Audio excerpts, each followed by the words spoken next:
2025వ సంవత్సరంలో ఫిబ్రవరి మాసంలో తులారాశిలో జన్మించినటువంటి వారికి అనగా తులారాశి జాతకులకు గోచార ఫలితాలు ఎలా ఉన్నాయో తెలుసుకుందాం.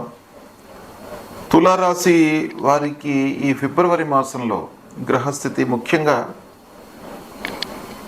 అర్ధాష్టమ పంచమ స్థానాలలో సూర్య భగవానుడు సంచరిస్తున్నాడు, ప్రతికూలంగా ఉన్నాడు. కుజుడు భాగ్యస్థానంలో సంచరిస్తున్నాడు, ప్రతికూలంగా ఉన్నాడు. బుధుడు చతుర్థ పంచమ స్థానాలలో సంచరిస్తున్నాడు, అనుకూలంగా ఉన్నాడు. గురువు అష్టమ స్థానంలో సంచరిస్తున్నాడు, ప్రతికూలంగా ఉన్నాడు. శుక్రుడు షష్టమ స్థానంలో ప్రతికూలంగా సంచరిస్తున్నాడు. శనైశ్వరుడు పంచమ స్థానంలో ప్రతికూలంగా ఉన్నాడు. రాహువు షష్టమ స్థానంలో అనుకూలంగా ఉన్నాడు. కేతువు ద్వాదశ స్థానంలో ప్రతికూలంగా ఉన్నాడు. ఈ విధంగా గ్రహస్థితి ఉంది. ఈ ముఖ్యమైనటువంటి గ్రహాలు ఈ స్థానాలలో సంచరిస్తున్నాయి. అయితే ఈ సంచారాన్ని దృష్టిలో పెట్టుకున్నట్టయితే ఓవరాల్గా రాహువు బుధుడు మినహాయించి మిగతా గ్రహాలన్నీ కూడాను ప్రతికూలంగా ఉన్నాయి కనుక ఈ ప్రతికూలతనే ఈ మాసంలో, ఈ ఫిబ్రవరి మాసంలో తులారాశి జాతకులకు ఎక్కువగా గోచరిస్తుంది. ముఖ్యంగా ఉద్యోగస్తులకు ఆఫీసులో కొన్ని ఇబ్బందులు కనబడుతున్నాయి. వాళ్ళు చేసేటువంటి పనిని వేరే వాళ్ళు క్లెయిమ్ చేసుకోవడము, పని భారం పెరగడము, తోటి ఉద్యోగులతో ఇబ్బందులు, అధికారులతో మనస్పర్ధలు, వీటన్నిటి మూలకంగా ఆరోగ్యంని నిర్లక్ష్యం చేయడము, ఇలాంటి ఫలితాలు ఉద్యోగస్తులకు కనబడుతున్నాయి.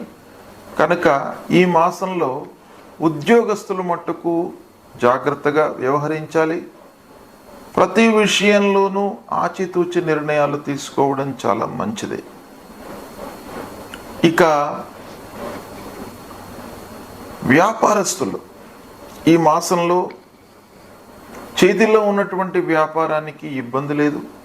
చేతిలో ఉన్నటువంటి వ్యాపారము సుఖమంగా లాభదాయకంగా కొనసాగుతుంది. వ్యాపారములో మీరు సంతృప్తిని పొందుతారు. కోర్టు వ్యవహారాలు లాభిస్తాయి. న్యాయవాద వృత్తిలో ఉన్నటువంటి వారికి అనుకూలత ఈ మాసంలో కనబడుతుంది. కనుక వ్యాపారస్తులకు ఈ మాసం కొంతవరకు బాగానే ఉంది. అయితే ఆర్థికపరమైనటువంటి ఇబ్బందులు మట్టుకు గోచరిస్తున్నాయి. పెట్టుబడులు చేయకండి. ఈ మాసం లోపల చేతిలో ఉన్నటువంటి వ్యవహారాన్నే కొనసాగించండి. కొత్త పనులు, కొత్త వ్యవహారము, కొత్త వ్యాపారము పోస్ట్పోన్ చేసుకోవడము మంచిది. ఇకపోతే చదువు పూర్తయి ఉద్యోగం కొరకు ప్రయత్నిస్తున్నటువంటి వారి విషయం ఆలోచించినట్టయితే కొంత ప్రయత్నాలు ఇంకా కొనసాగించాలి. మీరు చేస్తున్నటువంటి ప్రయత్నము సరిపోదు. ఈ మాసంలో మీరు ఎఫర్ట్స్ ఎక్కువగా పెట్టినట్టయితేనే మీకు ఉద్యోగం లభించేటువంటి అవకాశాలు ఉన్నాయి. కాబట్టి ఉద్యోగ ప్రయత్నంలో ఉన్నటువంటి వారికి మట్టుకు శ్రమ తప్పదు. ఉద్యోగం రాలేదు అనేటువంటి అధైర్యము తెచ్చుకోకండి. ప్రయత్నాలు చేస్తూనే ఉండండి, కొనసాగిస్తూ ఉండండి.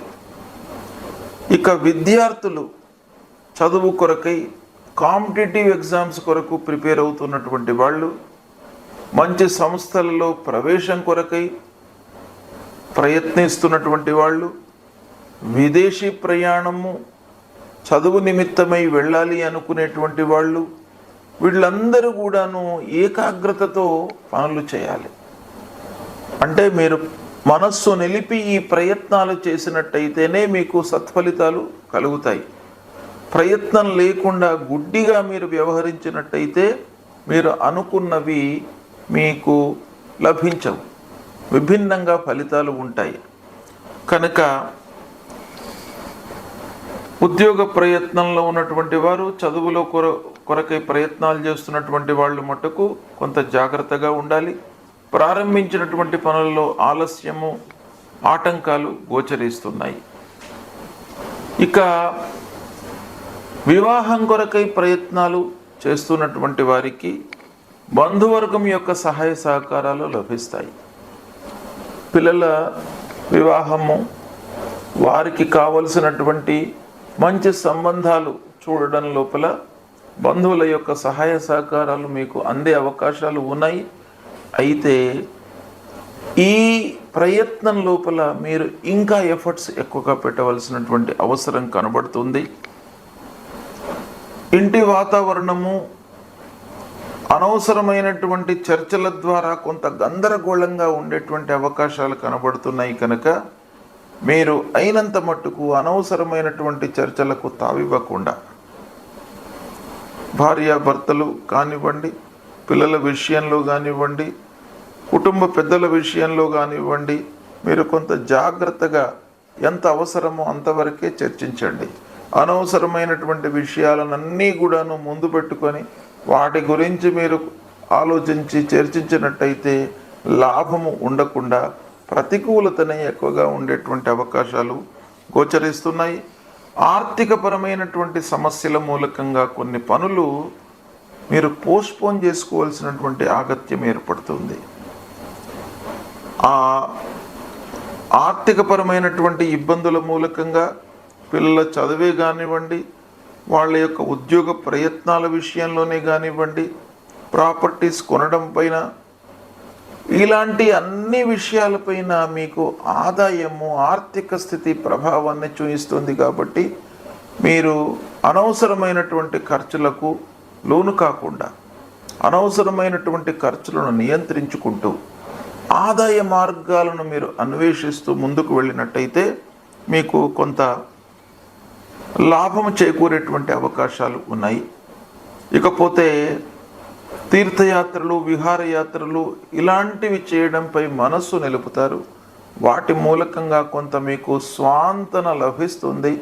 అయినప్పటికీ ఆర్థికపరమైనటువంటి ఇబ్బందుల మూలకంగా కొన్ని యాత్రలు, ప్రయాణాలు పోస్ట్పోన్ అయ్యే అవకాశాలు కనబడుతున్నాయి. అయితే ఆరోగ్యము విషయం లోపల ఈ మాసంలో మీరు కొంత జాగ్రత్తలు తీసుకోవాలి. కొన్ని విషయాలు మీకు సంబంధించినటువంటి ఆత్మీయులు, స్నేహితుల మూలకంగా మీకు కలిసి వచ్చే అవకాశాలు మెండుగా ఈ మాసంలో కనబడుతున్నాయి.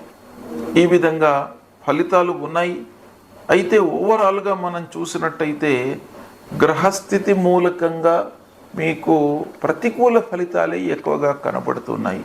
కనుక మీరు ఏం చేయాలి? ఇలాంటి సమయం లోపల మీరు ఎఫర్ట్స్ బాగా పెట్టాలి. మీ వైపు నుంచి మనస్సు నిలిపి కార్యాలను నిర్వహించడం అనేటువంటిది చాలా అవసరమైనటువంటి విషయం.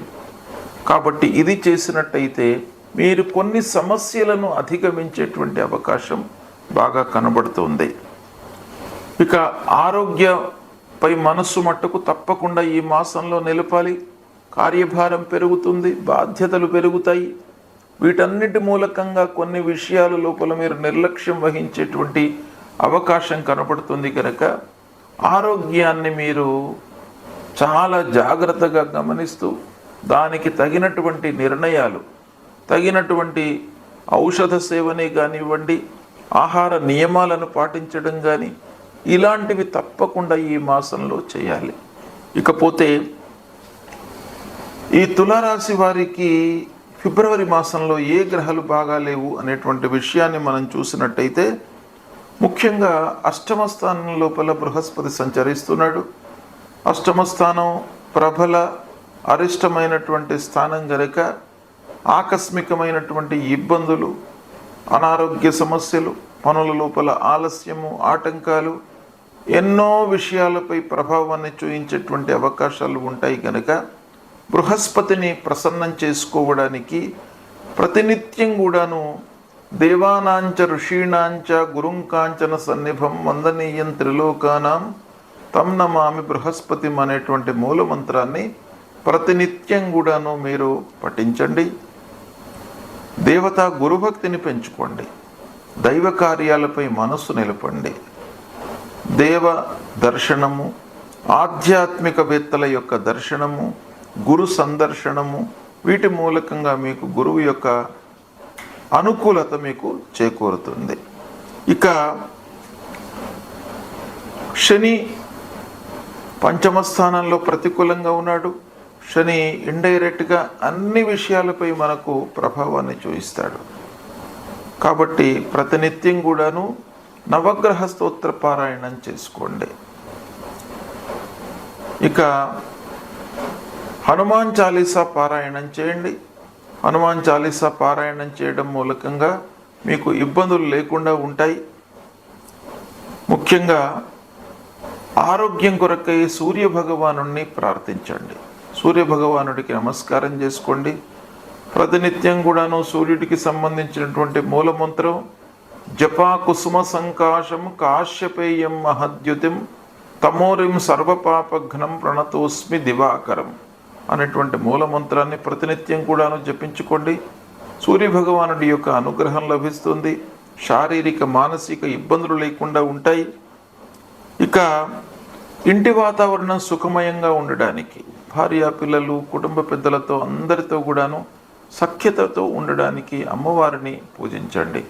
మహాలక్ష్మి అమ్మవారిని, దుర్గామాతను, గాయత్రి అమ్మవారిని, ఆ త్రిమూర్తి స్వరూపము త్రిగుణాత్మికమైనటువంటి ఆ అమ్మవారి యొక్క అనుగ్రహం మీకు కలిగినట్టయితే ఇబ్బందులు లేకుండా ఉంటాయి. ఈ పరిహారాలను పాటించండి. సుఖమయమైనటువంటి జీవితాన్ని పొందుతారు. శుభం. ఈ ఫిబ్రవరి మాసంలో ముఖ్యమైనటువంటి పండుగలు వస్తున్నాయి. ఫిబ్రవరి మాసము 30వ తారీఖు నుండి మాఘమాసం స్టార్ట్ అవుతుంది. అంటే 30 జనవరి నుండి మాఘమాసం ప్రారంభమవుతుంది. ఈ మాఘమాసం లోపల మనకు అత్యంతమైన పవిత్రమైనటువంటి పండుగలు వస్తున్నాయి. అందులో మొట్టమొదటిది వసంత పంచమి. 2వ తారీఖు నాడు వసంత పంచమి ఆదివారం ఉదయం 10 నుండి మళ్ళీ తెల్లవారితే సోమవారం నాడు 7 గంటల వరకు పంచమి వ్యాపించి ఉన్నది. ఈ వసంత పంచమి అనేటువంటిది చాలా ముఖ్యమైనటువంటిది. సరస్వతి అమ్మవారు ఉద్భవించినటువంటి రోజుగా మన పురాణాలు చెప్తున్నాయి. కనుక విద్యార్థులు ముఖ్యంగా ఈ వసంత పంచమి రోజున అమ్మవారి దేవాలయానికి వెళ్ళి సరస్వతి అమ్మవారి యొక్క అనుగ్రహాన్ని పొందినట్టయితే మీకు సువిద్య, మంచి విద్య ప్రాప్తి అవుతుంది, వస్తుంది అనేటువంటిది మనకు పురాణ ఇతిహాసాలు చెప్తున్నాయి. కనుక ముఖ్యంగా విద్యార్థుల కొరకు ఈ వసంత పంచమి. ఇక వ్యాపారులకు కూడాను వసంత పంచమి యొక్క ప్రాధాన్యత బాగా ఉంది. ఈ వసంత పంచమి రోజున ఎవరైతే వ్యాపారాన్ని ప్రారంభిస్తారో గ్రహస్థితికి సంబంధం లేకుండా ఆ వ్యాపారము నిర్విఘ్నంగా కొనసాగుతుంది, లాభదాయకంగా ఉంటుంది. 4 డబ్బులు ఆ వ్యాపారంలో మీరు గడించేటువంటి అవకాశాలు ఉంటాయి. కాబట్టి వసంత పంచమి రోజున మీకు అవకాశాలు ఉన్నట్టయితే వ్యాపారం చేసుకునేటువంటి వాళ్ళు కొత్త వ్యాపారము ఏదో రకంగా వ్యాపారాన్ని ప్రారంభించినట్టయితే మీకు సత్ఫలితాలు ఉంటాయి. ఇక ప్రత్యేకంగా ఈ వసంత పంచమి రోజును మనకు శాస్త్రం లోపల చాలా ఉత్తమమైనటువంటి దినంగా చెప్పబడి ఉంది. ఏంటంటే ఉగాది, విజయదశమి, వసంత పంచమి, రథసప్తమి, కార్తీక శుద్ధ ప్రతిపద, ఇవన్నీ కూడాను ముఖ్యమైనటువంటి పండుగలు. అంటే ముఖ్యమైనటువంటి రోజులు మనం ప్రారంభించడానికి, ఏవైనా కార్యక్రమం ప్రారంభించడానికి కానివ్వండి, ఏదైనా పని చేయడానికి, ఇవి ఈ రోజులలో మీరు చేసినట్టయితే 100% మీకు విజయము చేకూరుతుంది అనేటువంటి విషయం మనకు శాస్త్రంలో చెప్పబడి ఉంది.